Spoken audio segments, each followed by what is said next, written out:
education. And I wanted to say first and foremost that you all should be really proud of the idea that you are pursuing a type of education which goes against the grain, that goes against how many of your peers may see education. I know it's very hard to do something different.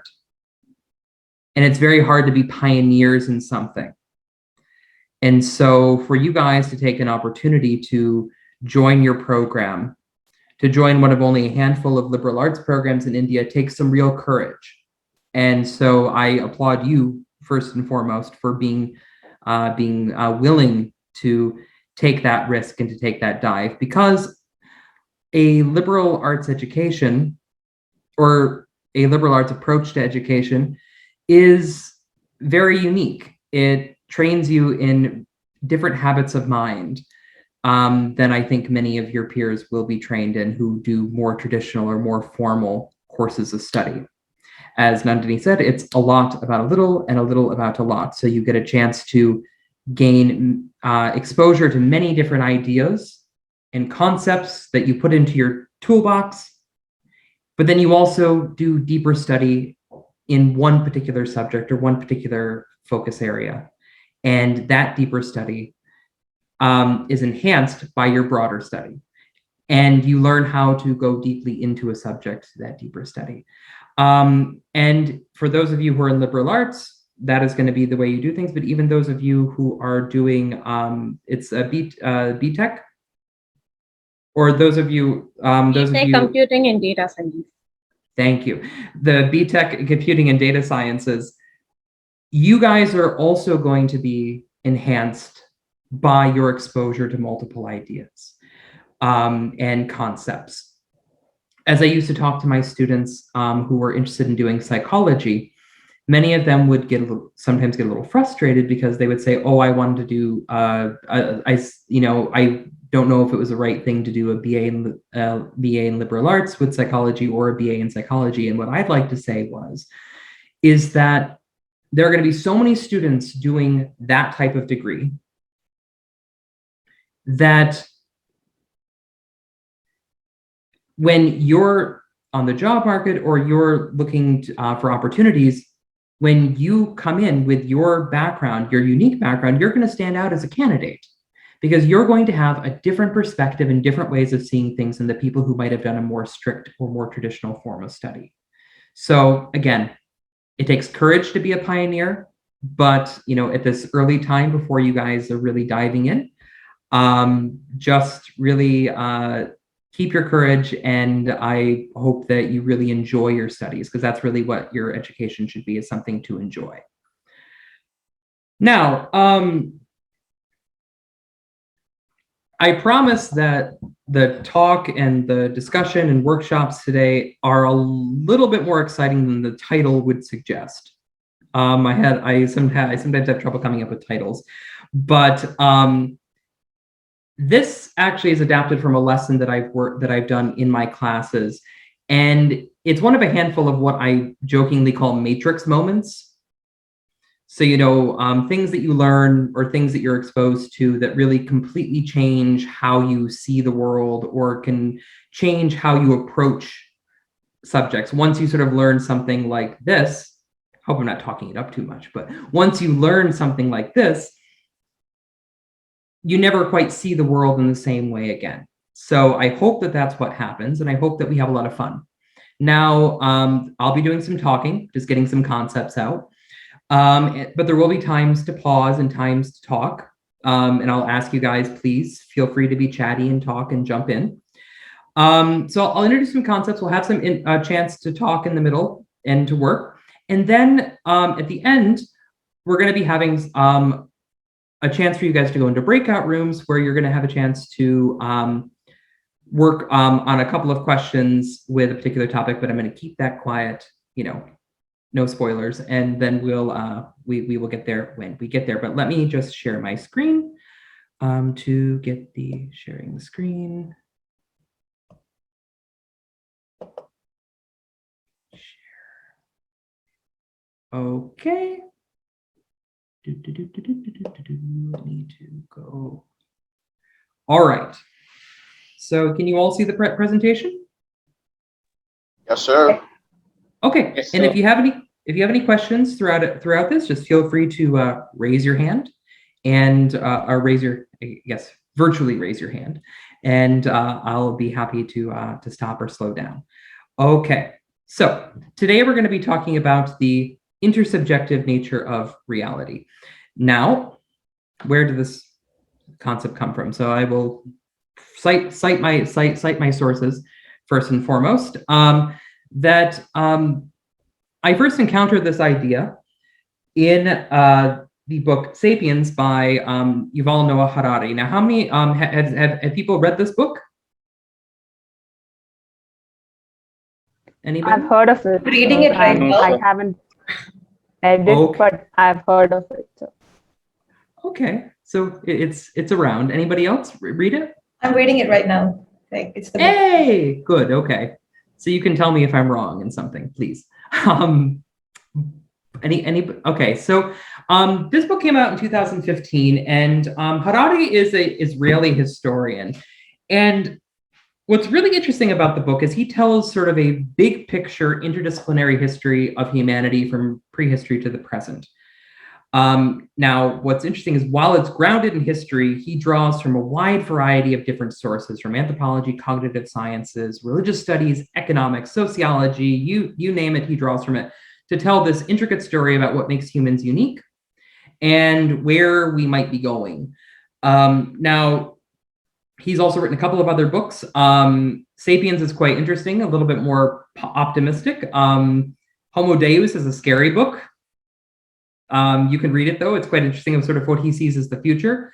And then he also has one called 21 Lessons of the 21st Century, where he goes into more sort of contemporary analysis. But I had argued that this book is part of a broader trend in historical writing to trying to tell sort of big picture interdisciplinary stories.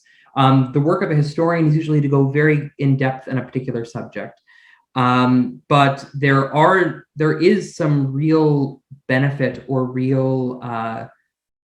there's some real benefits to being able to go a little bit more broadly to look at broader, longer term trends. And I think that that's what makes this book particularly interesting and strong, though I do have many disagreements with it. And if you are interested, I can talk about that later. But I'd compare this to other works like *Guns, Germs, and Steel* by Jared Diamond, and also *Debt: The First 500 Years* by David Graeber, which is another really awesome book.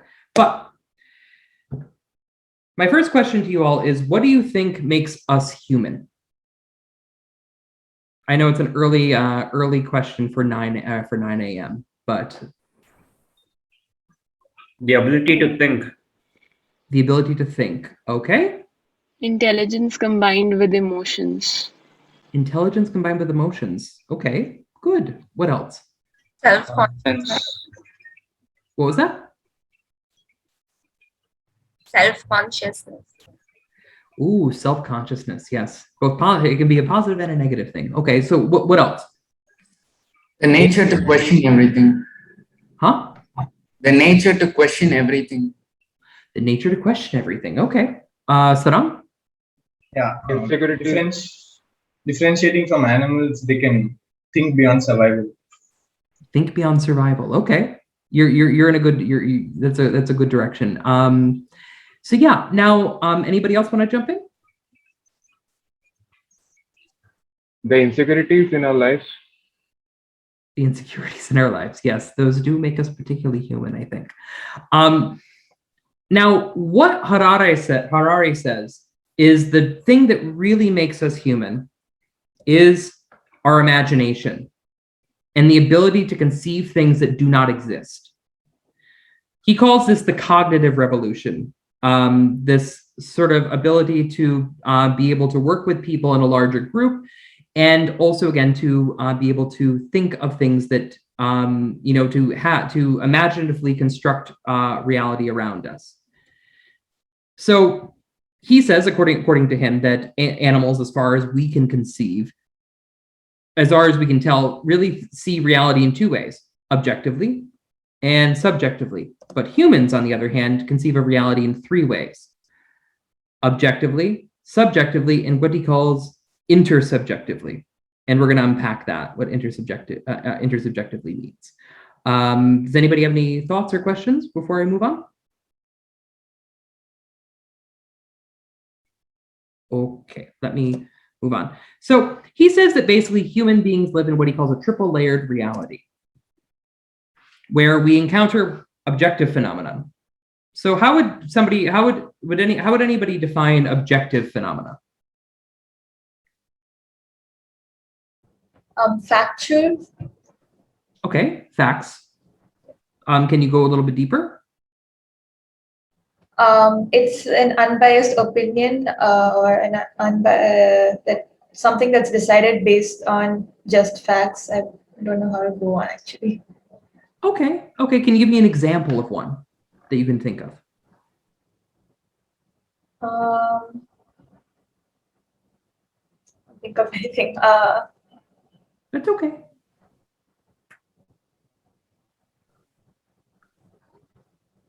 All right, so one idea is facts. Anybody else? Direct perceptions through the senses. Direct perception through the senses. Okay. Anybody else? So we have facts, direct perception through the senses.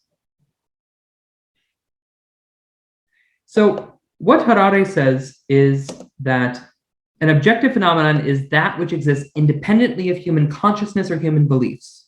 So this would be like gravity or radiation. You're exposed, if you fall, no matter who you are, you're going to fall. And as we know from physics, you're going to fall at the same rate as everybody else. Minus wind resistance, or radiation. If you're exposed to radiation, it will affect you. It will affect you. And more importantly, all these things will exist even if we were not here. They would exist. Now, the second idea is of our second layer of our reality is subjective phenomena. So what would that be? Something that depends on people's perspectives and opinions. So it cannot be considered a fact because it keeps differing according to people and their opinions. Okay. You're using the word people. Is it a group of people or is it individuals? It can be both, actually. I think it can be people as well as in general, just the human, I'm not really getting the words, but Mm-hmm. but Okay. basically it's something that cannot be considered a fact, cannot be considered something that is definite. Okay. Like Anybody else? Wikipedia, we can change ourselves. Like it differs based on each person's perspective. Like we can change in Wikipedia's perspective. Okay, I'm not saying that. I'm sorry, please finish. I interrupted you. I apologize.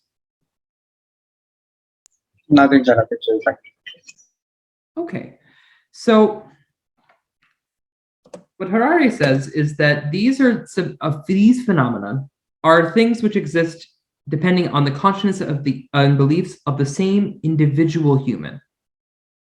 So these are things perhaps like emotions. So for example, if I say that I'm happy and you say you're happy, how do I know if what you're saying happiness, what you're defining as happiness is the same as what I'm defining as happiness, for example, or if we're depressed or if we're anxious. Now, of course, we can. I'm not a psychology student or I'm not a psychologist, but there are clinical definitions of depression or anxiety or other states of mental states. But the actual qualia, the actual experience of it, these are things that are rooted in our individual experience of the world around us. Does this make sense? Yes. Okay. So now we can understand objective phenomena are things which exist independently of us. Subjective phenomena are things that exist depending on our consciousness and beliefs of our individual selves. Now, how do you think you might define an intersubjective phenomenon, using your logic based on these other two definitions? So what do you think? I feel that things which exist depending on the consciousness and beliefs of more than one individual, like many individuals are involved. Mm-hmm. And when emotions come into play, that is intersubjective. Okay. So The it's first not part, the yes, please. it's not the fact, and it is not based on a single person. Like a group of persons, like who have been agreed it will be like intersubjective phenomenon. Mm-hmm. Okay. So if an objective phenomenon is not something based on our consciousness or beliefs, if a subjective phenomenon is not based on our individual consciousness and beliefs, then the first speaker's idea of something which is shared, a subjective belief, but one that is shared across a wide number of people. So as he sort of clunkily defines it, that which exists within a shared communications network linking the subjective consciousness of many individuals. Now, these are intersubjective phenomenon, and these are what we're going to be really unpacking today. These are ideas like nations, money, religion, etc. Now, maybe we're going to bracket off religion for the time being. I'm a religious studies scholar, that's what I do. But this all goes to the idea that as we built more complex societies, we needed to find ways of binding together more and more people in a shared identity or shared goal. So human beings relied on intersubjective phenomena disseminated through these mass cooperation networks, these webs of relationship. Now, these intersubjective realities are underpinned by shared myths, imagined orders to the world, symbols, concepts, and stories that are not objectively true, but are shared by shared widely by groups of people. So, are there any thoughts about this or any sort of reactions to this idea? Are people understanding it, or are there people who are a little confused? And if you're confused, please ask or please say something, because there's a good chance that if you're confused, then there are five or 10 others who are also confused as well. So can you please explain it again? Yes. So I had a doubt. So yes, you just please. want to say that all this religion, nation is basically a myth. Now, thank you. You anticipate something I had forgotten to mention. What is a myth? Myths are not. What's sort of has happened in I think in modernity or in our modern way of speaking is we see myths as things which are untrue, like myth equals untrue. Now, it's not that these are objective realities, but because they are shared by a wide number of people, they are truth. And that's a really hard concept to get around, and it may be one that you have to really sit on and think about. But even if, say, and we're going to be talking, I think, more deeply about nation in this session, even if, say, the US, I'll use my nation as an example. The US is an intersubjective reality. It is something that exists because a large number of people have said that this exists, or that this is truth, or that this is real. It is real because it is a shared concept by large numbers of people. Maybe a more tangible example that you might feel is money. How does money have value? It has value because we have sort of agreed that it has value. And I can't, for example, simply introduce my own currency and expect you to accept it.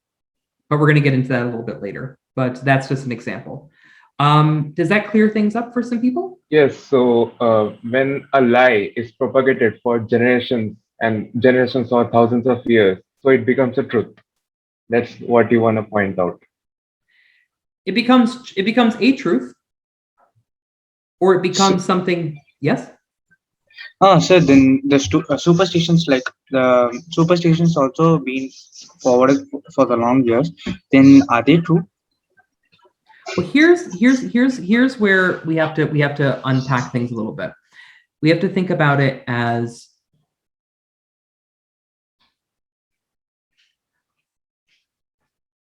because these are intersubjective realities. They are not gravity.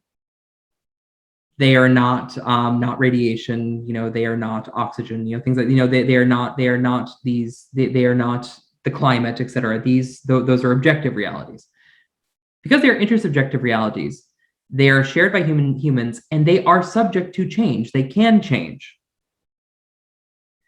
What's interesting, and if you can hold on to that idea as I go a little bit deeper, because I think that I'll go a little bit more into how these things work, and you'll maybe understand a bit more about how they're not necessarily true, but they are things which affect our actions and affect the way that the world works around us, and does have real tangible effects on our lives.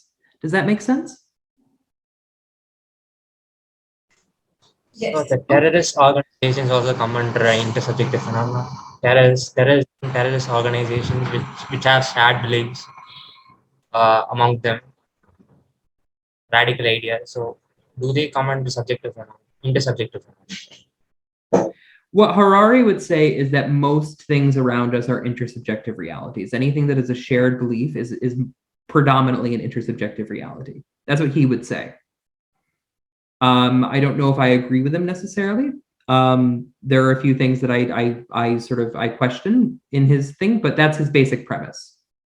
And again, the good thing about learning many different ideas is you can take ideas and you can look at them and you can say, okay, I think this is interesting, but this really I don't know if I really agree with this, and you can unpack them yourselves and you can play with them. And just because you read something doesn't mean you have to accept it fully. Does that make sense? Yes, sir. Okay, so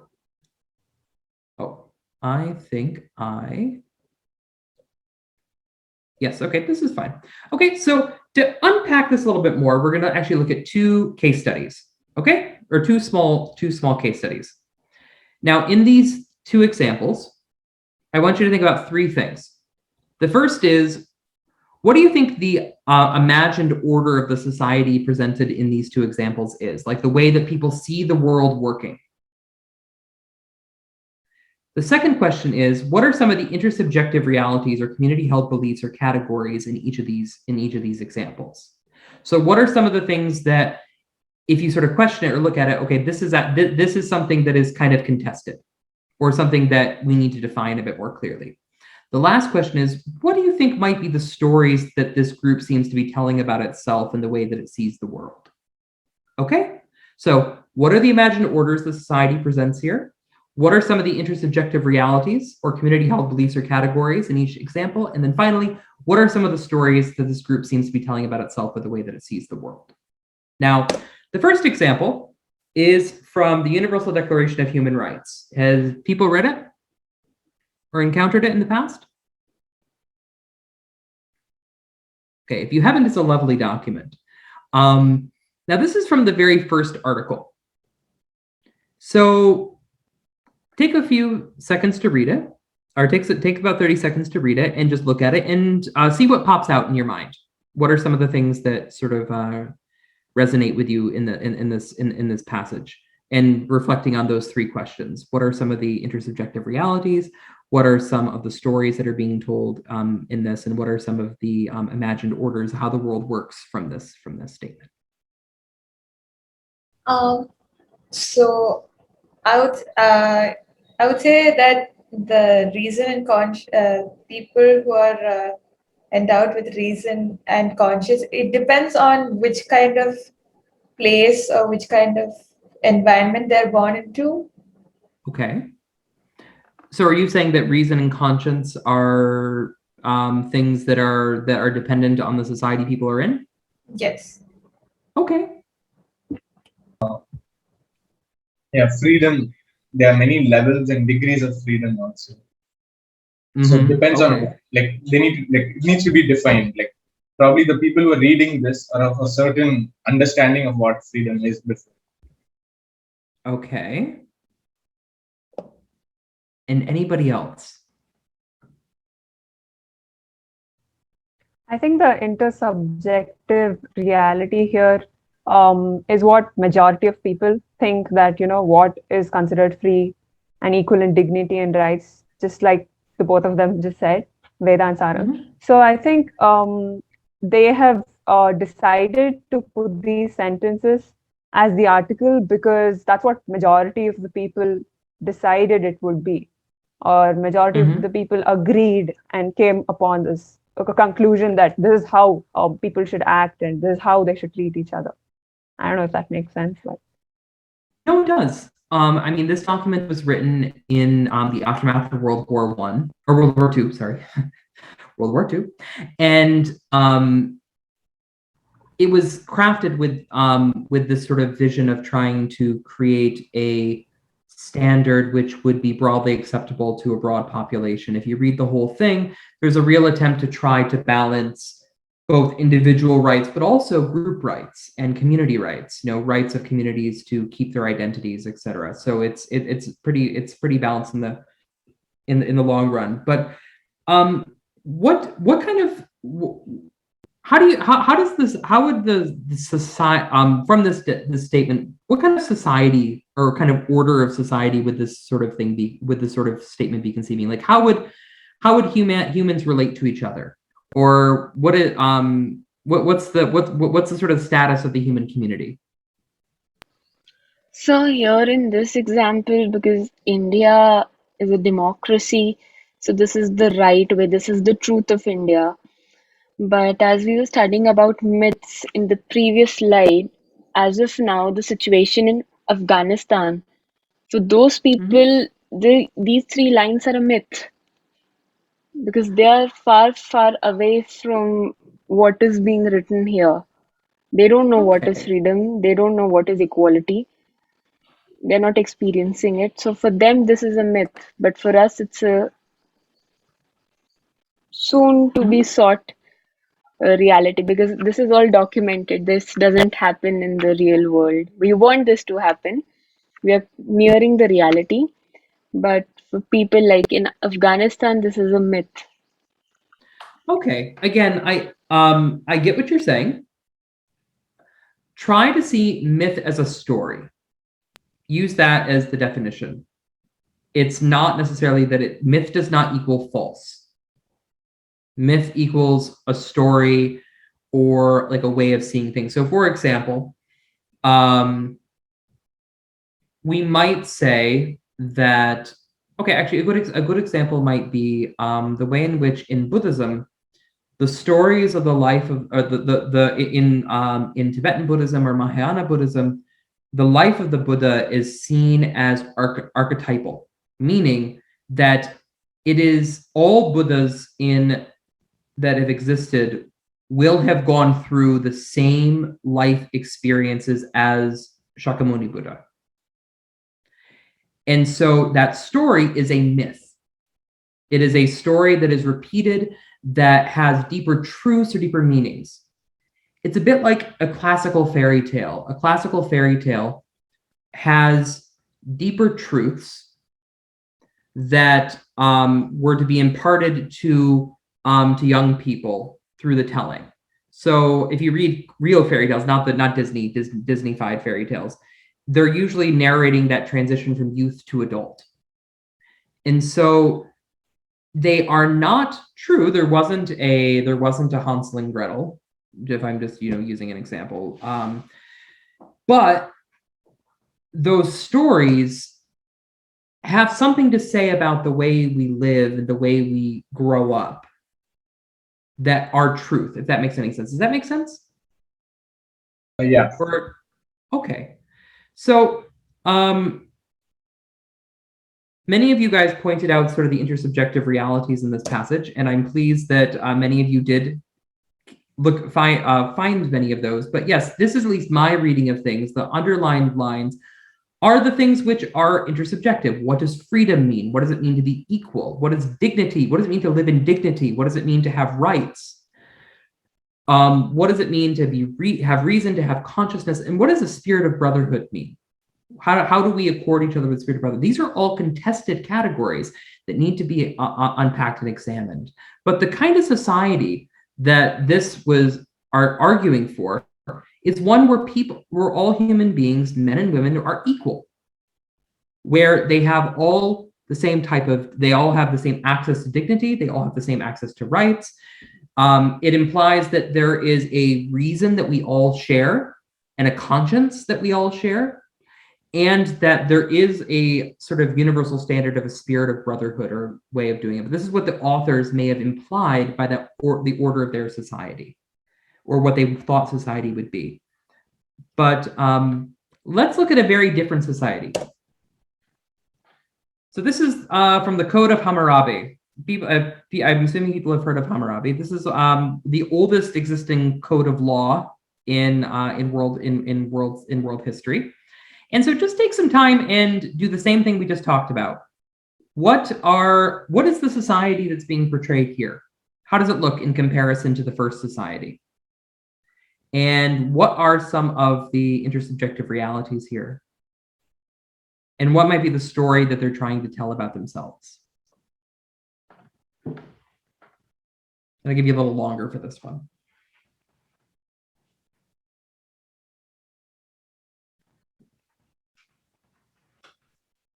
Sir, in the case of 197, if you should break the bone of another superior man, they shall break his bone. Isn't it quite violent? Oh, it is. It is very violent. This is also from 1776 BCE. So from 3,000, 4,000 years ago. So people were basically savages. We can't really expect anything from them. Well, you have to put it in perspective. This was the first attempt to create a code of law. So it was an attempt to try to create some order out of chaos. So the idea of democracy was too vague for them, and back then. Well, democracy wouldn't have existed at this time. Yeah, exactly. Yeah. Okay. So what are some things that people see in this particular passage, or some things that are striking in contrast to the first passage? There's some sort of hierarchy between men and women itself. So if you look at all of it, it's just they're not treated the same according to the code here. They're not treated the same. And even in men or even in women, there is another further hierarchy, which shows that, powerful man and superior man and the commoner and slave.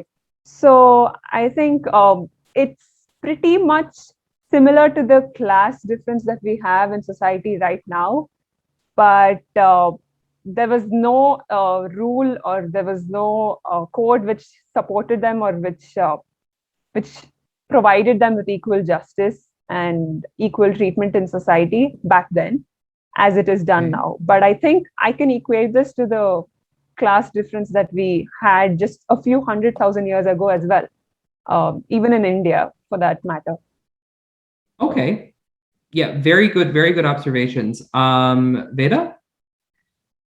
I would agree with Dakshya. It's working on the assumption that there is a hierarchy where there is a superior man and superior woman, and that there are slaves where they are inferior to another particular person. It works on a completely different system where there's no equality or freedom. Yeah, that's it. Dakshya mentioned all the points I wanted to say. So. Okay. So, and Nela? So, you raised your hand? Yes, the law works differently for the superiors and the slaves. If the superior wrongs another superior, he is being punished physically, but if it happens to a slave, they are just putting a fine on him. There's money he has to give back. Okay, all of these observations are brilliant and wonderful. I especially liked yours, Nela, the idea that actually it's also about who's doing what that matters in this particular society. So the concepts of what is superior, what is common, what is slave is intersubjective reality. The idea of a hierarchy is something that is an intersubjective reality. Both of these things are both of these things show a society that was hierarchical, but one that was trying to create some type of system or structures to be able to measure out punishments or justice. Yes, Sarang? Yeah, there's also compensation as a new idea. Like one is physical hurt, like hurting someone physically. The other one is wealth, and then there are even other types. Like you kill the other person's daughter. Like it's not even direct harm. It's like indirectly harming someone. So there are different types of compensation also. Yeah. Gosh, great. This is wonderful. So I'm going to we're gonna have to move a little bit forward because I want to be able to get to the workshop that we have. But so now that you've gotten a little bit of an understanding, I hope, what do you think are some examples of intersubjective realities in our society? Well, religion, caste. Religion, caste. Corporate companies. Huh? Corporate companies. Yes, very true. Very true. Okay. Like they exist in papers, but in actual language. Anybody else?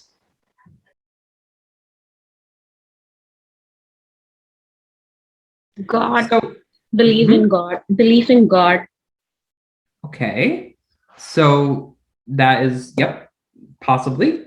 Belief in God is belief in God is possibly something that is an intersubjective reality. Our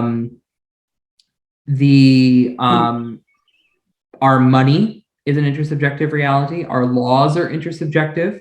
You know, in 18th century political theory, the idea of social contract is the idea that we agree on what is acceptable in our given political situation, and you know that it's only from that consent of the governed that we actually have a system, and only until then. Otherwise, it's not. The system doesn't exist. Anybody else? I think the legal and traditions. Sorry, Dakshita, you go ahead. Yeah. I think the legal system as well, because you know, one group of people decided that this is what applies to most of us, and this is what should be the way that society functions in any country for that matter. But then, are they factual? Do they apply to everything? That is something which is not really objective, is what I feel. So I think the legal system and laws that are present in society. Yeah. Family customs or customary law, like how marriages work, how divorces work. That's also, you know, intersubjective. It's something that we've agreed is the way that we want to run things, but it isn't necessarily how it's done around the world. It can be changed if necessary. So any other ideas or anything? The point being is that once you start looking around, you'll start seeing that many of the things that are around you are flexible or are things that we believe are true because we all kind of have agreed, or we all have sort of become part of societies where these things are seen as true. Sorry, one second. Yeah, Veda? So I had more of a question. So there are objective phenomena like climate change, but there are people who don't believe in climate change. So would that make it an intersubjective reality? It's an interesting question. I mean, I use that as an example because, I mean, again, if if a hurricane comes, if I say the hurricane doesn't exist, it's still going to blow me away. Yeah. You know, and the climate and the temperature is objectively rising. It is objectively changing. To go a little order more complicated, I would say that the beliefs that people have about climate change or the way people conceive of it is an intersubjective reality. For example, there's a very interesting book that came out a couple of years ago in the US about people on the Christian right and about climate change in the US. And the interesting thing is the reason why the argument is not that these people in the Christian right believed that the world is going to end, so there's no point in worrying about climate change, or that they cared about they only cared about business or anything like that. The argument that was made was actually because they associated environmentalism with other things they disliked. Liberalism, loose morals, hippies from the 60s, so this idea is that they associated it with a whole range of ideas. That is an intersubjective reality. That grouping of them together, as I would see it, is an intersubjective reality. But here's the thing that's interesting. An intersubjective reality is really, really sticky. They're really, really hard to come undone. Change can happen, but it's very hard to come undone. Now, how do you maintain an imagined order, an intersubjective reality? The first is that you really can't admit as a group that this order does not exist or is fictitious. You have to say that it's true together. And the second thing is that we educate people completely in that. And it's not only in your formal educations, but it is through fairy tales, dramas, paintings, songs, etiquette, propaganda, architecture, recipes, fashion. The whole point is that it's something that surrounds you like water, that is constantly reinforced. Now, there are, what do you think might be some limitations to being able to see these things? We may not be able to see the actual truth, and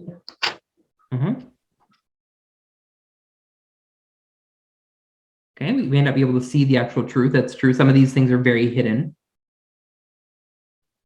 It forces us not to think out of the box. Okay, yeah, it does sort of constrain your imagination.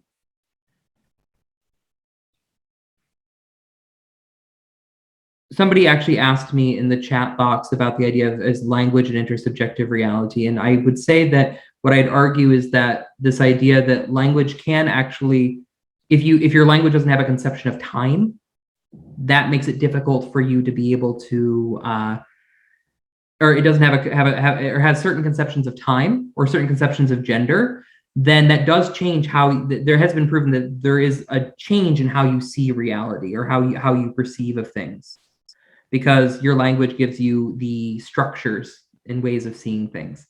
But now, Harari makes sort of three larger arguments about why these things are so sticky. The first is that, again, the imagined order is embodied in our material world. It's everywhere. So and it reflects our world around us. So one example that's very interesting is the idea of psychology and technology. So something that's been observed is the idea that if you look at how people have thought about the mind working, it often reflects the dominant technologies of the time period in which it's talked about. So for example, when Freud was writing and coming up with psychoanalysis, a lot of these early psychologists thought of the mind working like kind of like a steam engine. There was pressures and the need to relieve pressures, pipes and pistons and things like this. We, on the other hand, when we have to talk about the mind, often talk about it as like a computer. Inputs, outputs. I don't know. I've sometimes have told people if I'm overwhelmed, I don't have enough RAM to process this right now. So again, the imagined order is embodied in our material world, and it reflects our world around us. The imagined order is shaped by our desires. So how we define success. So what is a good, what does our society say is a good career? Or what does it say is the embodiment of, making it? Is it that we have to have our own house? Is it that we have to have a certain amount of wealth? That wealth could be defined in different ways. So by what we're sort of taught in our society is the things that we should want, that also determines why the sort of imagined order is very sticky. What we consider attractive. Different societies have different ideas of what is considered attractive, and over a course of time, different societies will also redefine what is attractive.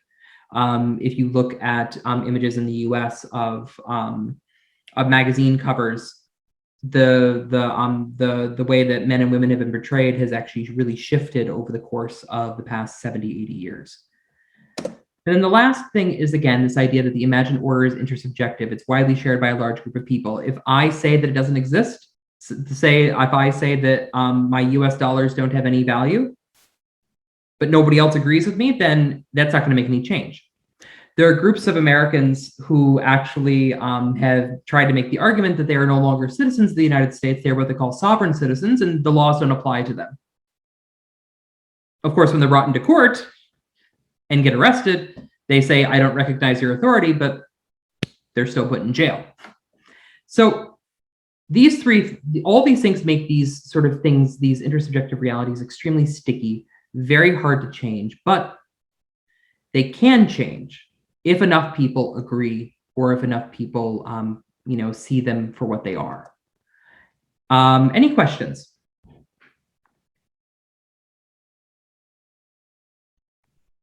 Many people across the world, and especially in the US, there's a group of people that believe that the first ever landing on the moon did not happen. So would that be an intersubjective reality? Because Yes.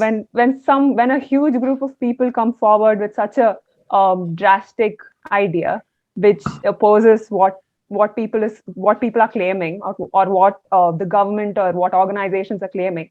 So does that, that really makes us all question, was it really real? Did it actually happen? So is there any evidence? So what does that come under the the topic of intersubjective reality? Can that be counted? I'd argue, yeah. I mean, these shared beliefs are things which, again, it's more about the fact that they are shared among people, and it makes it true. So again, for example, I can say many times from pillar to post, 7 ways to Sunday, that there was no electoral fraud in the United States in 2020. Trump did not lose Trump lost the election completely, legitimately, fairly. But there are a sizable number of people who say that he didn't. And because so many of them do, it does have an effect on the way the world works. It does have an effect on how people act and do things. So that is an intersubjective reality. It is a thing that people an idea that people are sharing and is affecting their actions. Is it because there is no strong evidence, or there is no scientific evidence? Why do people come up with this? In general, even the political agenda, 2020 elections and all of that. I'd say both are connected to the idea of a distrust in authority and distrust in government. It's a larger sort of feeling of a lack of or sort of a feeling of powerlessness. Conspiracies thrive in moments of social upheaval and turmoil. So, I mean, in the US, For example, if does the anti-vaccination, anti-vaxxers, do they come under this as well? Because science really shows that vaccines are effective, vaccines are helpful. So, yeah. But there are so many people, there's a huge bunch of people out there who are against it even now. And few people go on to say that the entire COVID pandemic is basically a scam, or it doesn't exist. So yeah, because again, it's actually reflecting something deeper about the way that they see the world working, or the way that they see the order of society. I would love to continue this conversation, but I do want to move move to the rest of the Yeah, thing. But yeah. I think Yeah, but it is an interesting idea. And again, it usually with these, in my opinion, these conspiracies or these sort of ideas, again, they flourish when a society is in turmoil. People have a lot of distrust in government or distrust in the society around them. In the US, they often talk about the idea of, there's a very famous book by Robert Putnam he wrote called Bowling Alone, where he made the argument that basically you can understand modern American history from the fact that basically you've had a complete hollowing out of community life. You don't have fraternal societies, you don't have clubs, you don't have people meeting outside of families, and people are very isolated. And so there isn't sort of this larger civic identity that exists anymore in the US. But let me move to this because I don't think we ended about a half hour, correct? I think so. Okay, so let's see what we can do. So we're going to have a little bit of a discussion, and this is going to be on or to sort of put these into practice, these ideas into practice a little bit more. How many of you have ever heard of the idea of a micronation?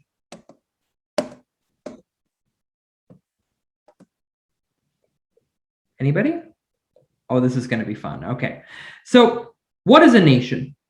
Now, the Montevideo Convention in 1933, which is not really an official thing, but it's the closest thing we have into international law, it says that a nation is basically embodied by, that a nation is embodied by 4 things. A nation has to have a permanent population, a defined territory, a government, and a capacity to enter into relationships with other states. These are the 4 things that define them.